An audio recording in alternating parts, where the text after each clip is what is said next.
invraisemblable. Pas invraisemblable. Il va lui arriver des accidents du quotidien C'est ça. dont il va réchapper. Voilà. Bon. Donc, comme il peut à tous nous arriver, quand il était adolescent, à plusieurs reprises, mais comme il peut arriver, ensuite il va devenir militaire, ce qui est une activité qui prédispose à des accidents, enfin, à des choses un peu... À du danger. Danger. Ouais. Mais quand il va quitter l'armée, il ne va plus rien lui arriver. À partir du moment, au milieu du roman où il quitte l'armée, ces choses exceptionnelles et extraordinaires qui lui arrivaient et dont il réchappait d'une façon assez miraculeuse et exceptionnelle qui vont faire sa réputation et sa renommée, ne vont plus se produire. Alors c'est vrai qu'il y a une partie du roman, un tiers du roman, où effectivement j'ai joué avec ça pour montrer qu'il a une suite de chances insolentes. Ouais. Et cette chance insolente va attirer l'attention d'une journaliste qui va, comme beaucoup de gens, dire mais comment ça se fait? Parce que c'est pas normal qu'on ait 1, 2, 3, 4, 5, 10 fois des chances insolentes. Il aurait dû mourir 10 fois, et il est toujours là, même s'il est un peu cabossé, il est là. Et donc, d'où ce surnom de Trompe-la-Mort. Il y a une journaliste qui va faire un documentaire sur lui qui va avoir une grande répercussion. Mais c'est quelqu'un... Après il va avoir une activité, après l'armée, il va avoir une activité toute simple, il va rentrer dans une association qui s'occupe de réinsertion de jeunes en difficulté. Bon, ce qui n'a rien d'exceptionnel, c'est un éducateur social. Bon, et son patron le présente à un de ses meilleurs amis qui est un milliardaire, dont le fils, qui s'appelle Alexandre, a disparu en Inde. Et ce milliardaire va demander à Tom d'aller en Inde à la recherche de son fils. Et Tom, qui ne voulait plus du tout entendre parler de l'Inde, va finir par accepter cette mission, et dans la deuxième partie du roman, c'est la moitié du roman, va aller en Inde à la recherche de son passé et de son identité, à l'extrême limite, pour exorciser ses propres démons. Et une partie du roman, c'est à la recherche d'Alexandre, et il va mettre ses pas dans les pas d'Alexandre pour essayer de remonter jusqu'à...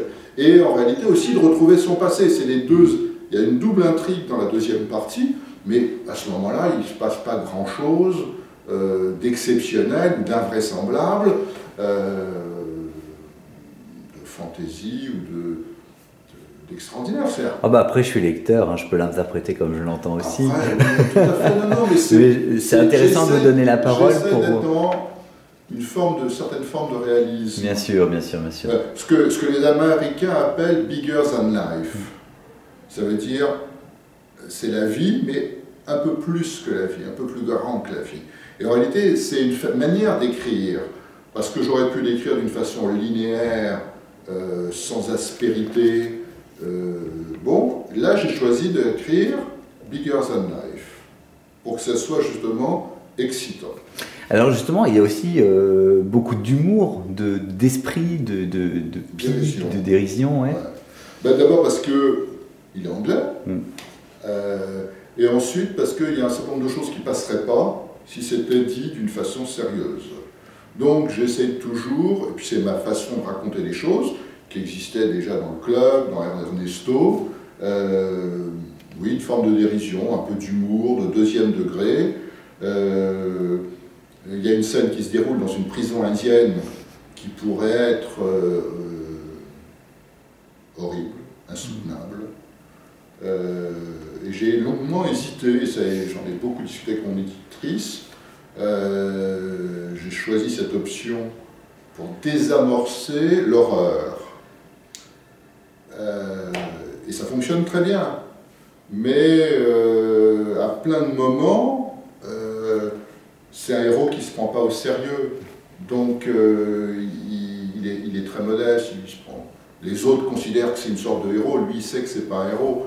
Oui, j'essaye toujours de placer un peu d'humour quand même, pour que la vie soit supportable.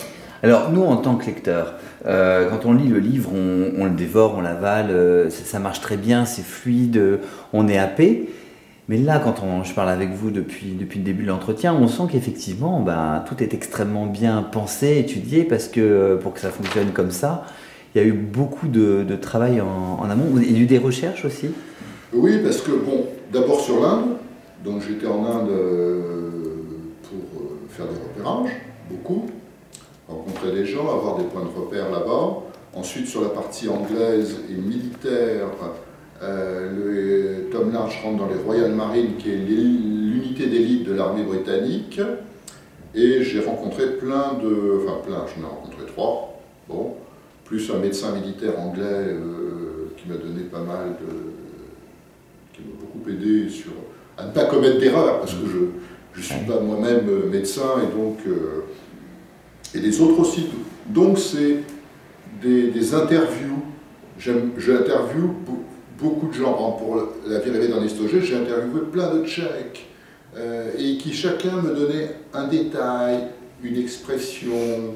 Après, je reprends tout ça et je m'en resserre pour donner de la chair, pour que ça soit palpable, pour que ce soit la vie, et pour que le lecteur croit que c'est une autobiographie de quelqu'un qui a existé. C'est ça que j'essaye de faire. Alors là, pour le coup, oui, vous êtes dans la vérité, dans ce que vous racontez. J'essaye que ce soit, qu'il y ait une forme de réalisme, même si on sait que c'est un jeu, et que le lecteur sait que c'est un jeu, mais beaucoup de gens me demandent, mais il a quand même existé. Non, c'est un personnage fabriqué à 100%. Tom Large n'a jamais existé, pas plus que Joseph Kaplan dans La vie rêvée d'un Estogé n'existait, que Michel Marigny dans La vie du club n'existait.